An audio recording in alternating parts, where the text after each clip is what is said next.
ننګرهار والی او د جاپان پی ام اس موسسې د جزام ناروغۍ د درملنې یو مرکز د جوړېدو هوکړلیک لاسلیک کړ.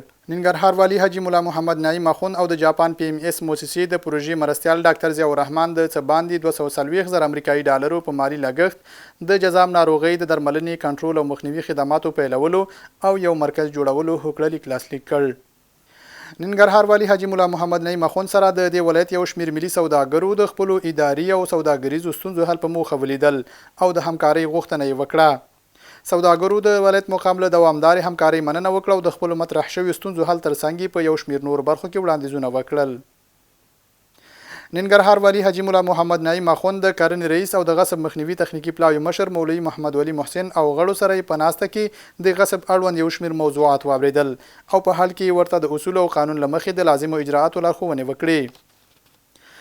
ننګرهار ولایت د نور ولسوالۍ کې د یکشنبې په مازیګر باران او ګلۍ شوي چې له امله سیلابونه راوتلي او ډیری کرنیزې ځمکې تخریب شوي دي. بل لور ته د یادې ولسوالۍ عملي سیمه کې په سیلاب کې یو بند ځوان ځایي خلکو له لوري ژغورل شوی.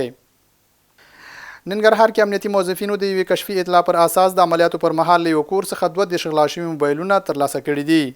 د ننګرهار امنیه قومندانۍ مطبوعاتي پاڼې څخه په خپور شوي خبر کې لیکل شوي د جنایي جرمونو پر وړاندې د مبارزې مدیریت منسوبینو د یو موثق کشفي راپور پر اساس په جلالاباد ښار کې په یو کور کې عملیات ترسره کړي چې په ترڅ کې 2 عدده کوچني او غټ موبایلونه چې د ښار له بېلابېلو سیمو څخه غلا شوي وو ترلاسه کړي دي.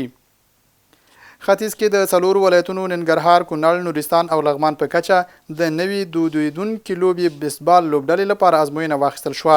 د مسؤلینو په وینا دغه لوبه په افغانستان کې نوي دود شوي او ټول هیواد کې به 15 لوبډلې جوړوي او له ازموینې وروسته به بریالي لوبغاړي ولایتي لوبډلې او بیا ملي هغې ته ټاکل کیږي.